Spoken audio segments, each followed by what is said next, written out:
Le mouvement Art déco est un courant artistique né au cours des années 1910 en France. Il prend son essor dans les années 1920 et se termine en 1930. Il fait suite au courant Art nouveau de par une volonté de changement et de renouveau. C'est le premier mouvement architecturo-décoratif de renommée mondiale. Il tient son nom de l'exposition internationale des arts décoratifs, industriels et modernes qui eut lieu entre avril et octobre 1925 à Paris.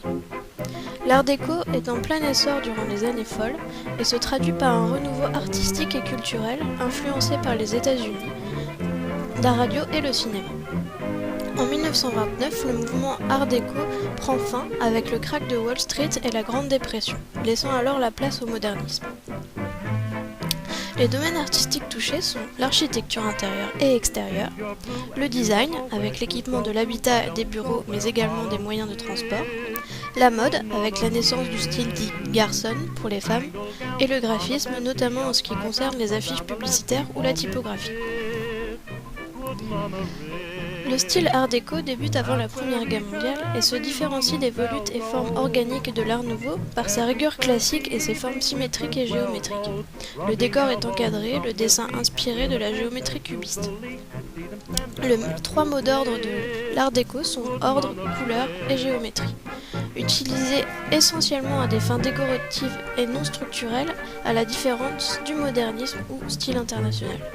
C'est le premier style à avoir eu une diffusion mondiale, notamment en commençant en France, puis en Belgique, au Portugal, en Espagne, en Afrique du Nord, dans les pays anglo-saxons, les villes principales du Vietnam et de Chine, au Japon, avec par exemple le palais du prince Asaka à Tokyo. L'Art déco se caractérise par deux styles distincts, la tendance traditionnelle qui s'adresse à une élite fortunée, et cela de 1920 à nos jours, puis la tendance moderne, plus fonctionnelle, qui apparaît dès 1910. C'est le début du design et de la recherche d'une production industrialisable pour une clientèle de masse. L'architecture extérieure utilise beaucoup le béton et le fer, forgés ou non, comme matériaux de base. On retrouve beaucoup de bâtiments d'inspiration Art déco aux États-Unis, avec par exemple l'Empire State Building, le Chrysler Building ou le Board Trail Building, qui symbolisent la grandeur et la richesse du pays. Néanmoins, on retrouve également l'architecture Art déco ailleurs, comme le Capitole de Louisiane ou le palais du prince Asaka au Japon, ou même des immeubles d'habitation, tout simplement. Les architectes principaux de cette période sont Tony Garnier, Auguste Bluisen, Le Corbusier, Robert Mallet-Stevens, Pierre Patou, Michel Rouspitz, Henri Sauvage, Louis Sou et Albert Laprade.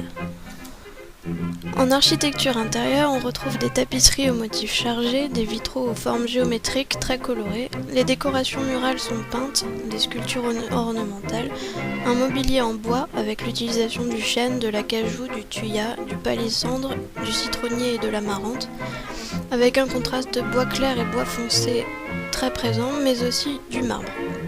Les meubles sont supportés par des socles et sont très imposants. Tous les corps de métier sont représentés, la céramique, l'orfèvrerie, l'ébénisterie, la verrerie, le lac, la ferronnerie, la peinture et la sculpture. Les architectes coalisent le travail des artistes, des artisans et des industriels. L'Art déco est un amalgame entre l'art et l'artisanat. Les formes sont géométriques, les angles vifs, beaucoup de segments coupés, de parallélépipèdes, de cercles, d'octogones, de jonctions à angle droit. Les moulures disparaissent ou sont rarement présentes. Les motifs, on retrouve le soleil, des rayons, des fleurs, des animaux, mais tout cela est très stylisé et toujours très géométrique et inspiré du cubisme. Le design est présent partout, comme précédemment dans l'architecture, l'équipement de l'habitat, des bureaux, l'argenterie, le mobilier, les textiles, mais aussi les moyens de transport comme les automobiles ou les tramways.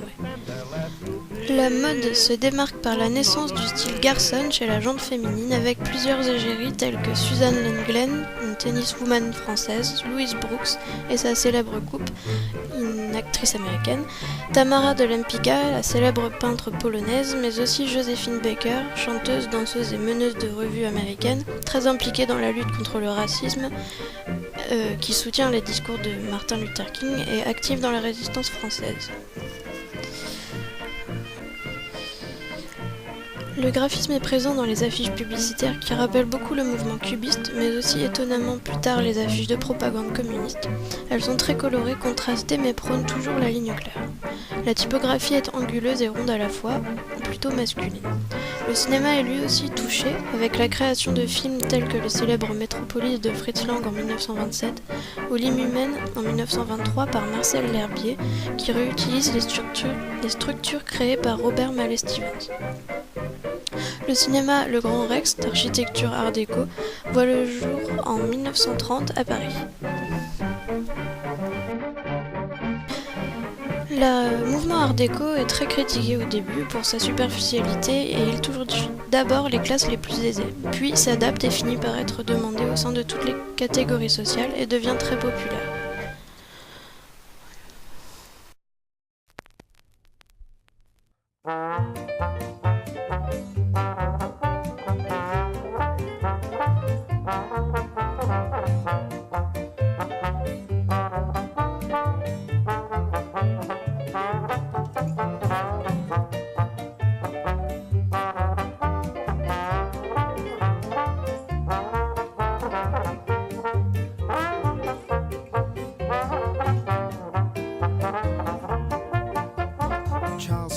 Charleston, meaning Carolina. Some dance, some prance. I'll say there's nothing funnier than Charleston.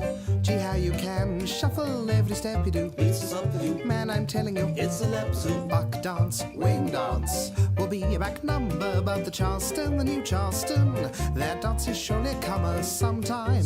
You'll dance it one time. That dance is Charleston, made in South Carolina.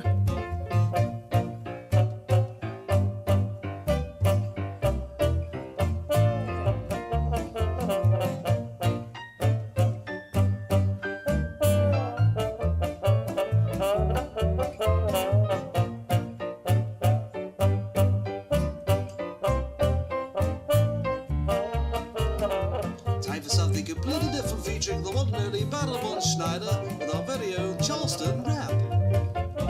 I say, people, what a wheeze. Have you seen the dance? It's such a tease. At the Ritz or Cafe Chic, where the Charleston girls meet twice a week.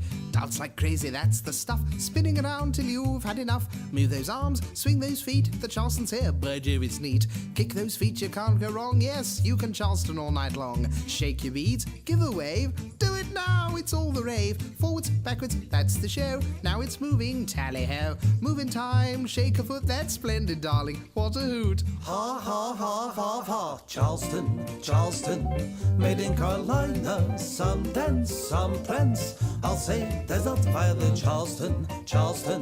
Gee, how you can shuffle every step you do leads to something new. Man, telling you it's a episode. Buck dance, wing dance. I'll be a back number, but Charleston, the new Charleston. That dance is surely come sometime. You'll dance it one time. That dance is Charleston, made in South Carolina.